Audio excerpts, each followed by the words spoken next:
Guys. So, it's a whole new year, 2026. And to start off the new year with a new video, I am now going to be uploading in 720p when I'm doing my little talks. No more 480p's, that was the beginning. Now, we are now evolving to 720p. So what do I want to talk today in this video about? Well, we're going to talk more about my favorite subject, Supergirl. That's right, Kara. We're going to be talking about CW Supergirl and how James Gunn should be taking notes when it comes to his Supergirl movie.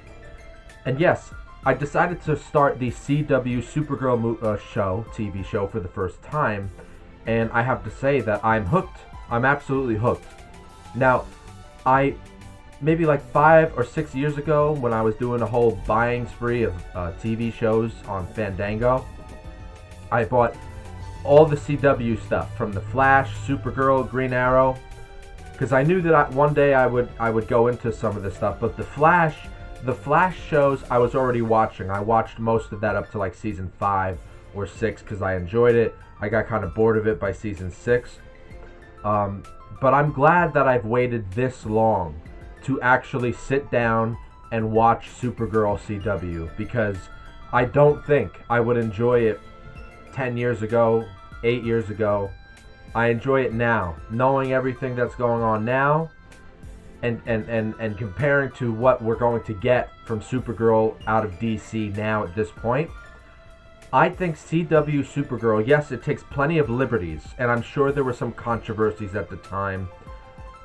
Without getting too deep, I'm sure many people were complaining about the race swap of Jimmy Olsen, because I remember at the time people were complaining about the race swap of Iris and the Flash, and for me personally, it didn't bother me at all. I thought the actress who played Iris was fine.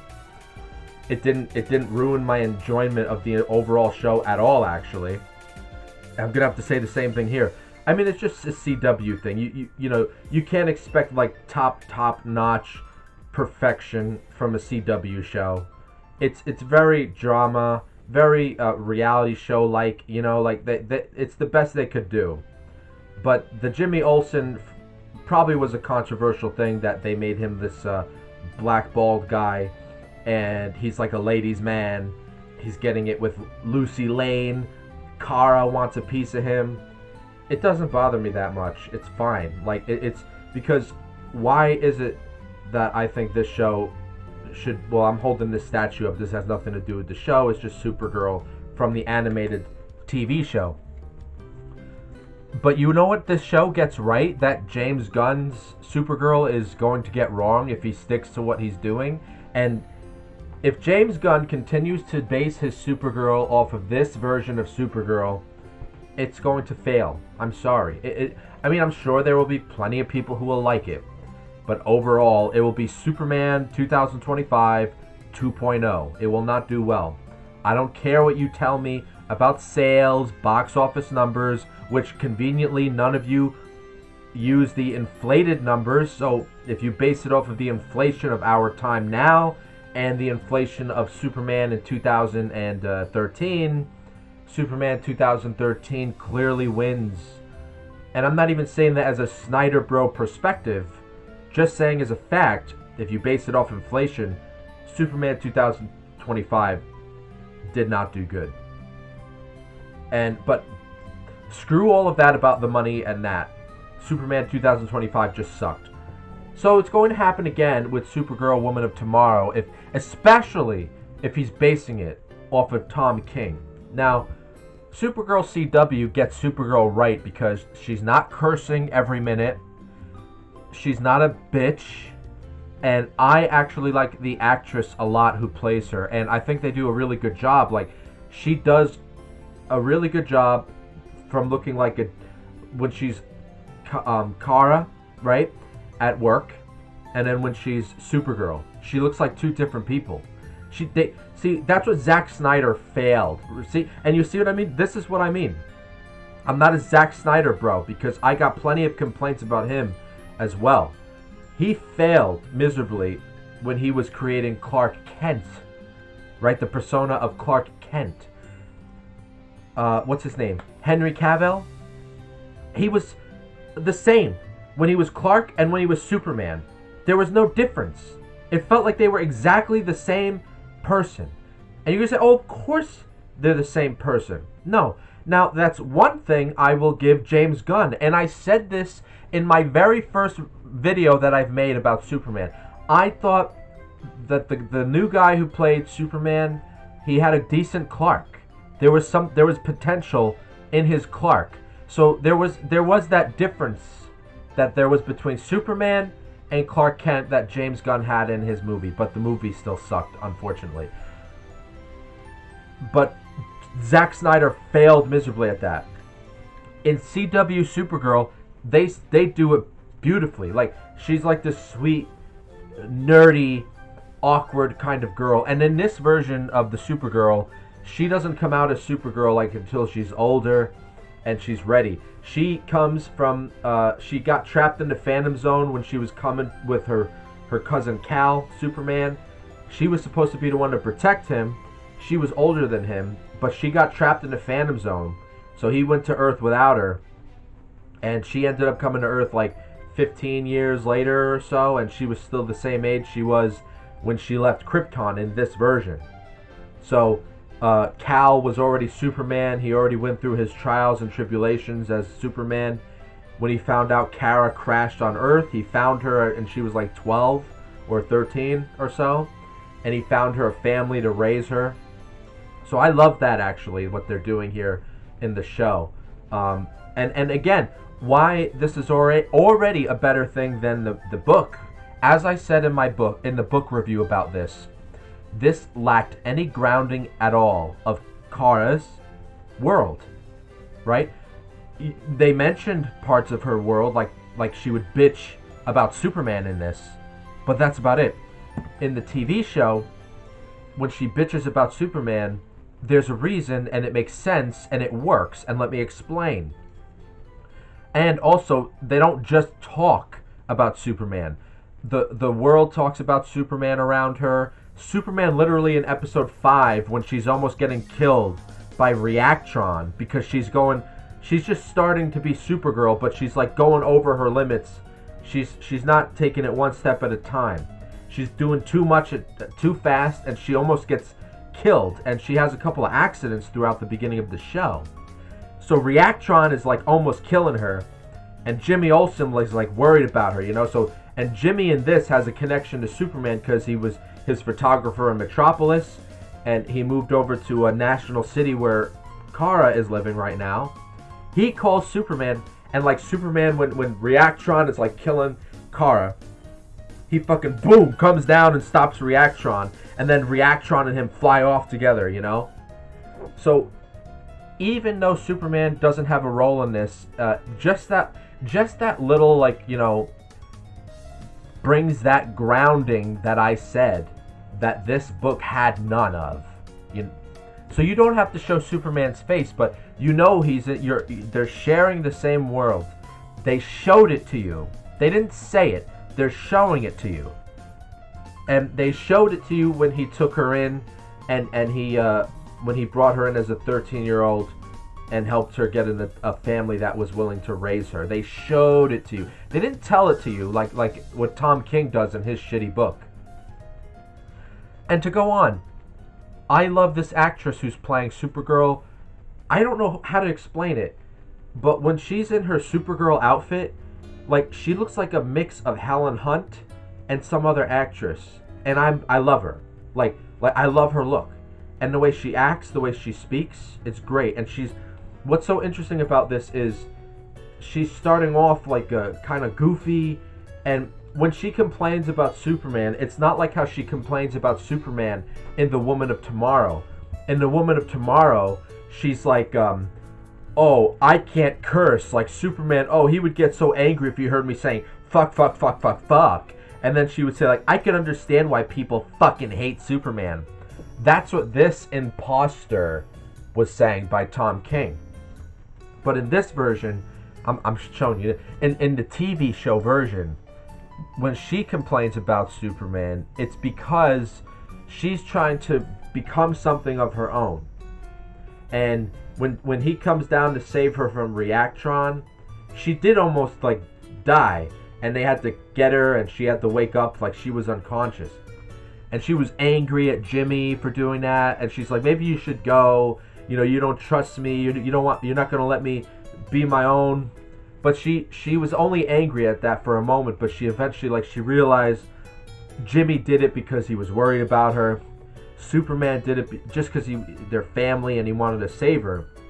And there's a part where she's talking to Superman over the computer, and she's like, thanks for saving my life, Superman. I really appreciate it. And he's like, what are families for? You're doing great, Kara. So then she, she's getting a couple, and she even says a great line. I forgot which episode. She said, when Superman came here, he had nobody's help. So I should have this, I shouldn't have the help either. I should be going at this totally but what kind of shook her out of that a little bit was when Cal said to her over the computer, what is family for? But I think it's not a feminist thing that they're doing, even though it might seem that way. And secondly, Cat Grant is a great character in this, and I was actually happy that they have her as the Perry White of this show.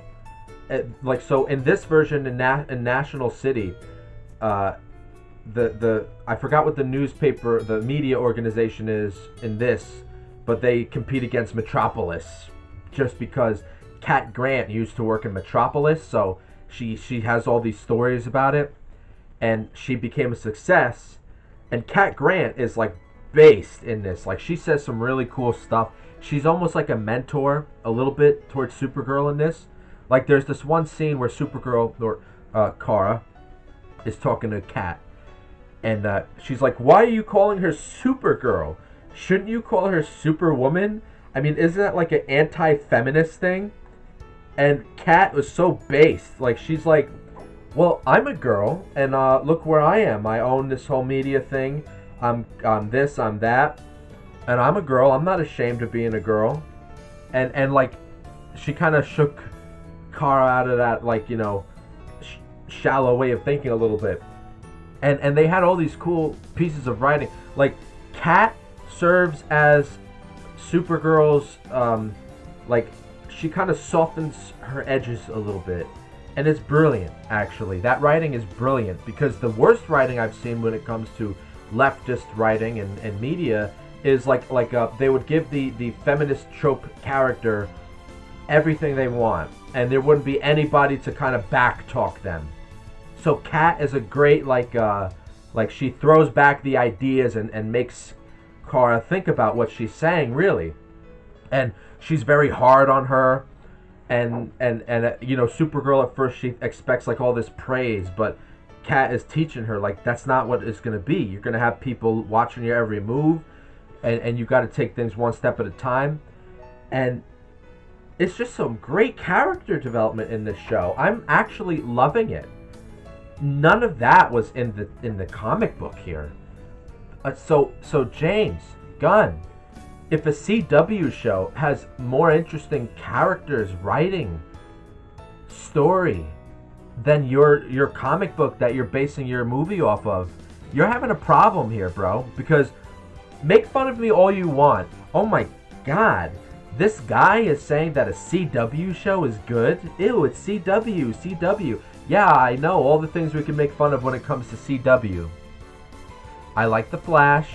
Now I could add Supergirl to the list. I'm enjoying Supergirl. And it's really not hard. It's not hard at all what they're doing here.